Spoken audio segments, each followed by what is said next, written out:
La menthe religieuse est un insecte qui fascine autant qu'il intrigue.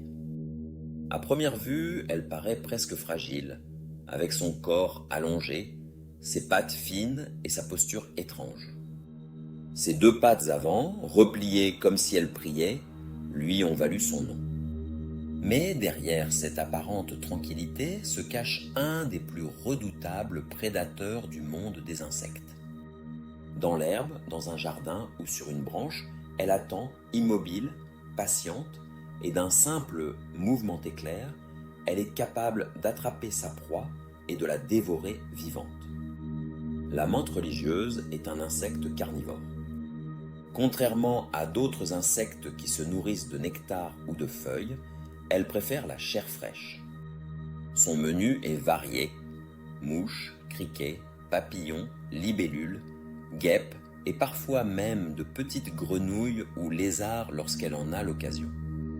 Ses pattes avant sont de véritables pièges, couvertes d'épines acérées qui empêchent toute fuite une fois la proie capturée. Sa technique est simple. Elle attend totalement immobile, parfois pendant de longues minutes, et au moindre mouvement, elle frappe en un dixième de seconde.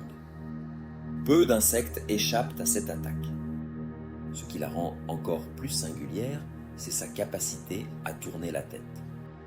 Contrairement à la plupart des insectes, la menthe religieuse peut faire pivoter sa tête à près de 180 degrés.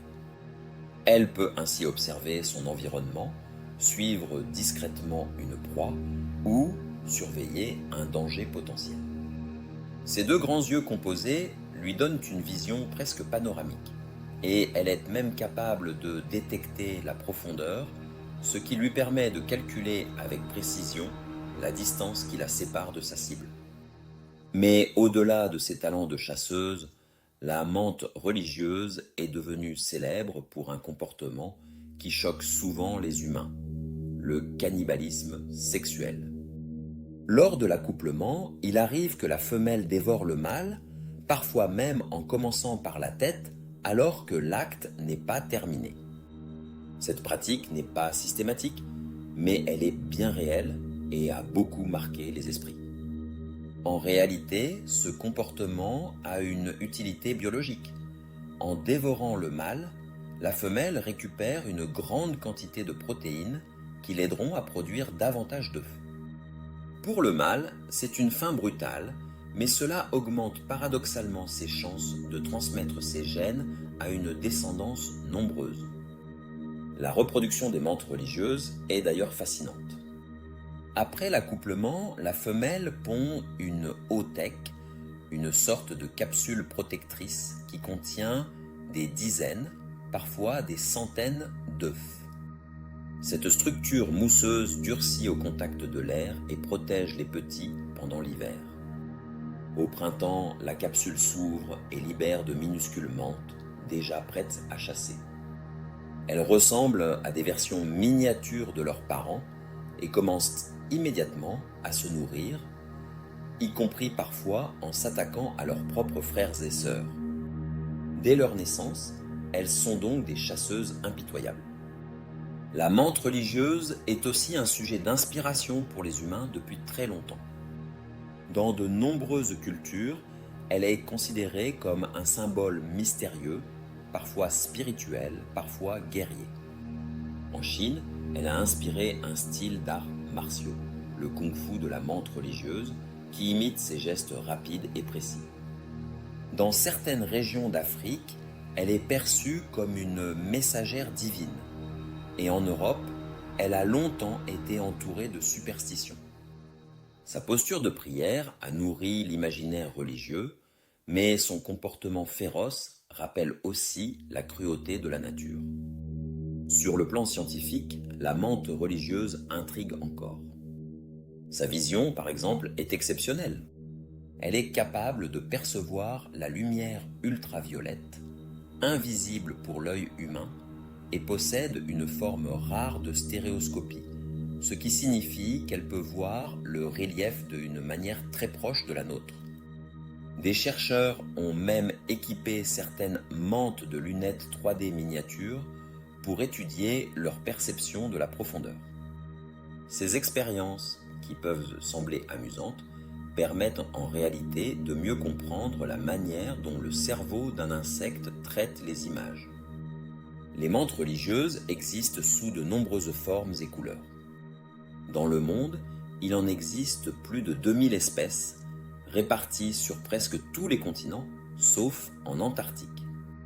Certaines sont vertes ou brunes pour se camoufler dans la végétation, d'autres ont développé des apparences spectaculaires. Il existe par exemple la menthe orchidée, qui ressemble à une fleur pour tromper ses proies. En s'installant sur une véritable orchidée, elle attire les insectes pollinisateurs, persuadés d'atterrir sur une fleur avant de les dévorer. D'autres menthes possèdent des formes qui imitent des feuilles mortes ou des brindilles, les rendant presque invisibles dans leur environnement. Cette capacité à se camoufler est l'un de leurs meilleurs atouts pour chasser, mais aussi pour se protéger des prédateurs. Car oui, malgré leur talent de chasseuse, les menthes religieuses ne sont pas invincibles. Elles doivent elles-mêmes se méfier des oiseaux, des chauves-souris ou encore de certains reptiles. Leur existence est donc une lutte permanente entre chasse et survie. Chez les humains, la menthe religieuse est parfois perçue comme une alliée du jardinier. En se nourrissant de nombreux insectes nuisibles, elle contribue à réguler les populations de parasites. Certains passionnés d'entomologie élèvent même des menthes religieuses comme animaux de compagnie. Elles sont faciles à observer, impressionnantes lorsqu'elles chassent et possèdent une élégance qui attire de plus en plus de curieux. Ce mélange de beauté et de cruauté est peut-être ce qui rend la menthe religieuse si fascinante. Elle nous rappelle que la nature n'est pas douce ni cruelle, elle est simplement efficace. Chaque comportement, même celui qui nous semble le plus violent, a une fonction. La patience de la chasse, la rapidité de l'attaque, le cannibalisme parfois choquant, tout cela contribue à la survie de l'espèce. La prochaine fois que vous croisez une menthe religieuse dans votre jardin ou au détour d'une promenade, prenez le temps de l'observer. Derrière ces grands yeux immobiles se cache un prédateur redoutable, un maître du camouflage et un insecte qui, malgré sa petite taille, a marqué l'imaginaire des hommes depuis des siècles. La menthe religieuse est bien plus qu'un simple insecte. C'est un symbole vivant de la complexité et de la beauté de la nature. Si cette vidéo vous a plu, n'oubliez pas de mettre un pouce bleu, de vous abonner pour ne rien manquer et de partager autour de vous. Ça aide énormément la chaîne à grandir. Merci et à très bientôt pour une nouvelle vidéo Factari.